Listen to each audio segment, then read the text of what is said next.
Hi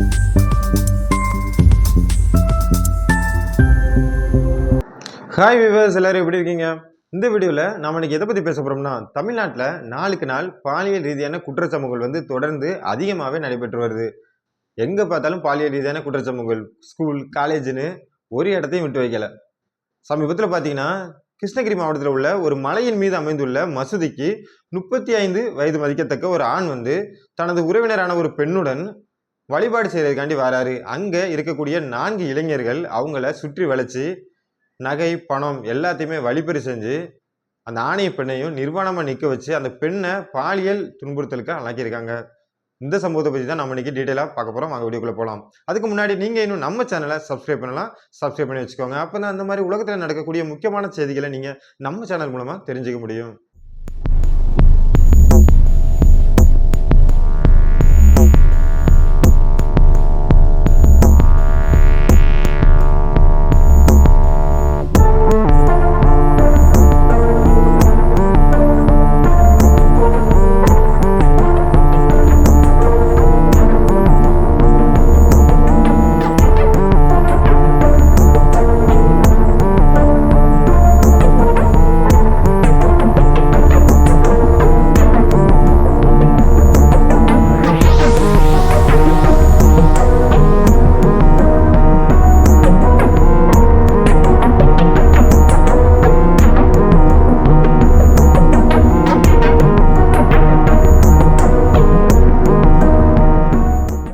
Krishnagiri மாவட்டத்தில் புதிய பேருந்து நிலையத்துக்கு பின்னாடி ஒரு மலைப்பகுதி இருக்கு. அந்த மலைப்பகுதியில திப்பு சுல்தான் காலத்தில் கட்டப்பட்ட ஒரு கோட்டை இருக்கு. அது பக்கத்துல மசூதி ஒரு தர்காவும் இருக்கு. அந்த தர்காவிற்கு அங்க உள்ள மக்கள் வாரத்திற்கு ஒரு முறை அப்படி இல்லைன்னா மாதத்திற்கு ஒரு முறை சென்று வழிபாடு நடத்திட்டு வந்துட்டு இருந்திருக்காங்க.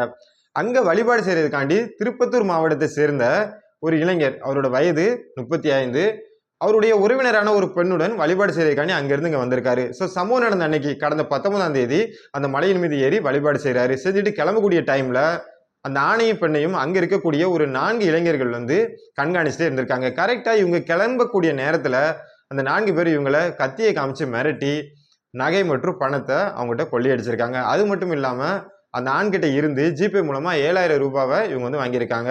அதுக்கப்புறம் அந்த ஆணைய பெண்ணையும் நிர்வாணப்படுத்திருக்காங்க. ஆடைகளை கலற்றி நிர்வாணப்படுத்தி அந்த 2 பேரையும் ஒன்னா இருக்கிற மாதிரி புகைப்படம் எடுத்திருக்காங்க, வீடியோ எடுத்திருக்காங்க. அதுக்கப்புறம் அந்த 4 பேர்ல 2 பேர் அந்த பெண்ணை பாலியல் துன்புறுத்தலுக்கு ஆளாக்கியிருக்காங்க. மற்ற 2 நபர்களும் அதை வீடியோ எடுத்திருக்காங்க. அது மட்டும் இல்லாம அந்த 4 பேரும் அந்த ஆணைய பெண்ணையும் மிரட்டியிருக்காங்க. நீங்க கீழே போய் யாருக்கிட்டையும் கம்ப்ளைண்ட் பண்ணக்கூடாது, அப்படி யாருக்கிட்டையாவது நீங்க கம்ப்ளைண்ட் பண்ணீங்கன்னா சமூக வலைதளங்கள்ல இந்த வீடியோ பதிவேற்றிடுவோம் அப்படின்னு மிரட்டி அனுப்பியிருக்காங்க. ஒரு வழியா அந்த ஆணு பெண்ணும் அந்த மலைப்பகுதியிலிருந்து கீழே இறங்கி வராங்க. ஸோ அப்போ அந்த பெண் என்ன சொல்றாங்கன்னா, போலீஸ் ஸ்டேஷன்ல நம்ம கம்ப்ளைண்ட் பண்ண வேணாம், கம்ப்ளைண்ட் பண்ணா இது நமக்கு தான் அசிங்கம் அப்படின்னு சொல்லி அழுதுருக்காங்க. அதனால அந்த ஆண் நண்பரும் சரி வேணான்னு சொல்லியிருக்காரு. உடனே கிருஷ்ணகிரி புதிய பேருந்து நிலையத்துக்கு 2 பேரும் நடந்து வந்திருக்காங்க. இதை கவனிச்ச ஒரு சமூக ஆர்வலர் நீங்க 2 பேரும் போகும்போது ரொம்ப சந்தோஷமா தானே போனீங்க, இப்போ என்ன ஆச்சு, ரொம்ப டல்லா இருக்கீங்க, ஏன் அழுதுகிட்டு இருக்கீங்க, அதாவது உடல்ல சின்ன சின்ன காயங்கள் இருக்கு, என்னாச்சுன்னு கேட்கும்போது அந்த பெண் அழுதுருக்காங்க. அதுக்கப்புறம் நீங்க எதுவா இருந்தாலும் தயங்காம சொல்லுமா அப்படின்னு அந்த சமூக ஆர்வலர் கேட்டிருக்காரு. உடனே இவங்க நடந்தது எல்லாத்தையுமே ஒண்ணு விடாம இவங்ககிட்ட சொல்லியிருக்காங்க. சொன்னதுக்கு அப்புறம் இந்த சமூக ஆர்வலர் அவங்க சொன்ன எல்லாத்தையுமே மொபைல்ல ரெக்கார்ட் பண்ணியிருக்காரு. ரெக்கார்ட் பண்ணி கிருஷ்ணகிரி மாவட்டத்தில் உள்ள டிஎஸ்பி முரளிக்கு வாட்ஸ்அப் மூலமா இதை அனுப்பியிருக்காரு. ஸோ வாட்ஸ்அப்ல பார்த்த டிஎஸ்பி முரளிக்கு ரொம்ப அதிர்ச்சியா இருந்திருக்கு. இந்த மலைப்பகுதியில் இப்படி ஒரு சம்பவம் நடந்திருக்கா, உடனே இந்த குற்றவாளியை கைது செய்யணும் அப்படின்னு நினைச்சிட்டு சம்பந்தப்பட்ட அந்த ஆணுக்கும் பெண்ணுக்கும் ஃபோன் பண்ணியிருக்காரு. ஆனால் அவங்க கால் அட்டன் பண்ணலை. உடனே திருப்பத்தூர் மாவட்டத்துக்கு காவல்துறை அதிகாரிகள் நேரடியாகவே சென்று சம்மந்தப்பட்ட, அதாவது பாதிக்கப்பட்ட அந்த ஆணைய பெண்ணை பார்த்து அவங்ககிட்ட ஒரு புகாரை வாங்குறாங்க. அதாவது நீங்கள் என்ன நடந்தாலும் தயங்காமல் எங்கிட்ட சொல்லுங்கள், நாங்கள் இதை பார்த்துக்குறோம், நீங்கள் ஒரு கம்ப்ளைண்ட் மட்டும் கொடுங்க, நான் அவங்க எல்லாரையும் கண்டுபிடிச்சி அந்த 4 பேருக்கும் ஆயுள் தண்டனை கொடுப்போம் அப்படின்னு டிஎஸ்பி முரளி ஒரு உத்தரவாதம் கொடுக்காரு. உடனே சம்மந்தப்பட்ட இடத்துக்கு டிஎஸ்பி முரளி அவர்கள் தலைமையிலான ஒரு குழு அந்த மலைப்பகுதிக்கு கீழே உள்ள சிசிடிவி ஃபுட்டேஜ் எல்லாத்தையுமே செக் பண்ணி பார்க்குறாங்க. செக் பண்ணி பார்க்கும்போது அங்கே 4 இளைஞர்கள், அந்த விரோதிகள் 4 இளைஞர்கள் அதில் பதிவாயிருக்கிறத இவங்க நோட் பண்ணுறாங்க.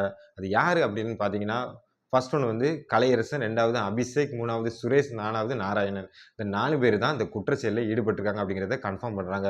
உடனடியாகவே கலையரசன் மற்றும் அபிஷேக்கை காவல்துறையினர் கைது செய்கிறாங்க. சுரேஷ் மற்றும் நாராயணன் 2 பேருமே தலைமறைவாயிட்டாங்க. அந்த நேரத்தில் தான் காவல்துறையினருக்கு ஒரு தகவல் கிடைக்குது. அதாவது குற்றவாளிகள் சுரேஷ் மற்றும் நாராயணன் இந்த 2 பேரும் கிருஷ்ணகிரி மாவட்டம் பொன்மலை கோட்டை பெருமாள் கோயிலுக்கு பின்னாடி அந்த மலைப்பகுதியில் ஒளிஞ்சிருக்காங்க அப்படிங்கிற தகவல் தான். உடனே காவல்துறையினர் அந்த இடத்துக்கு விரைந்து போய் அவங்கள கைது செய்ய முயற்சி பண்றாங்க. அந்த டைம்ல 2 பேரும் காவல்துறையினரை தாக்கிட்டு தப்பிக்க முயற்சி பண்றாங்க. அந்த டைம்ல கத்தியால 2 காவல்துறை அதிகாரிகளை வந்து தாக்கியிருக்காங்க. உடனே காவல்துறை அதிகாரிகள் வந்து தற்காப்புக்காண்டி தாங்கள் வைத்திருந்த துப்பாக்கியால் எடுத்து ஷூட் பண்றாங்க. அந்த டைம்ல சுரேஷோட கால் முட்டி பகுதியில் வந்து ஒரு புல்லட் வந்து பாயுது. அவர் சம்பவ இடத்துல கீழே சுருண்டு விழுறாரு. அதே நேரத்தில் அங்கிருந்து தப்பிக்க முயன்ற நாராயணன் வந்து மலைப்பகுதியிலிருந்து கீழே தடுமாறி விழுந்து அவரோட காலில் வந்து எலும்பு முறிவு உருவாகுது. ஒரு வழியா இப்போ 4 குற்றவாளிகளையும் காவல்துறையினர் வந்து கைது செய்தாங்க. அதாவது 24 ஹவர்ஸ்ல 4 பேரையும் கைது செய்துட்டாங்க.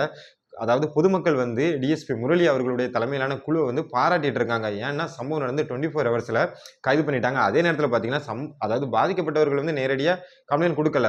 பொதுமக்கள் கொடுத்த, அதாவது ஒரு சமூக ஆர்வலர் கொடுத்த கம்ப்ளைண்ட்டை வச்சு இவ்வளவு துரிதமா செயல்பட்டிருக்காரு அப்படின்னு மக்கள் வந்து பாராட்டுறாங்க. அதே நேரத்தில் பார்த்தீங்கன்னா காவல்துறை அதிகாரிகள் வந்து கம்ப்ளைண்ட் கொடுத்தா அதை வந்து ஒரு பொருட்டாவே மதிக்க மாட்டாங்க அப்படின்னு பொதுமக்கள் வந்து குற்றம் சாட்டிட்டு இருக்கக்கூடிய இந்த டைம்ல இப்படி ஒரு சம்பவம் வந்து பொதுமக்களால் பெரிதும் பாராட்டப்படுது.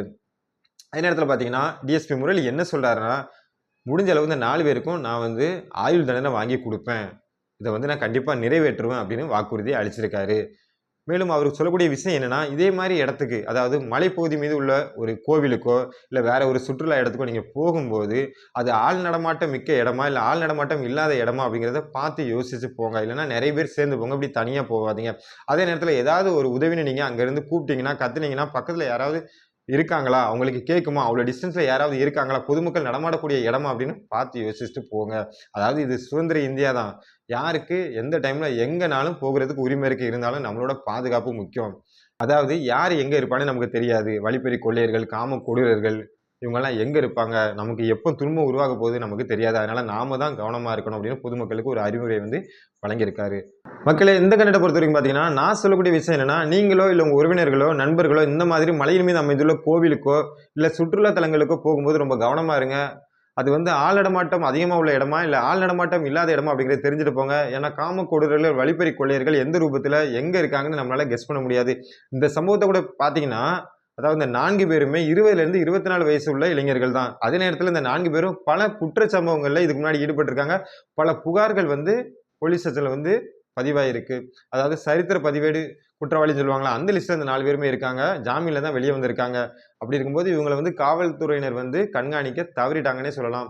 எனிவே நாம தான் பாதுகாக்கணும். அதனால இந்த மாதிரி இடத்துக்கு போகிறதுக்கு முன்னாடி ரொம்ப யோசிச்சு போங்க. நீங்க ஃபர்ஸ்ட் சேஃபா இருங்க. ஓகே வியூவர்ஸ், நாம இன்னைக்கு நம்ம வீடியோ எண்டுக்கு வந்துட்டோம். நெக்ஸ்ட் இதே மாதிரி வேற ஒரு டாபிக்ல நான் உங்களை மீட் பண்ணேன். Take care. பாய்.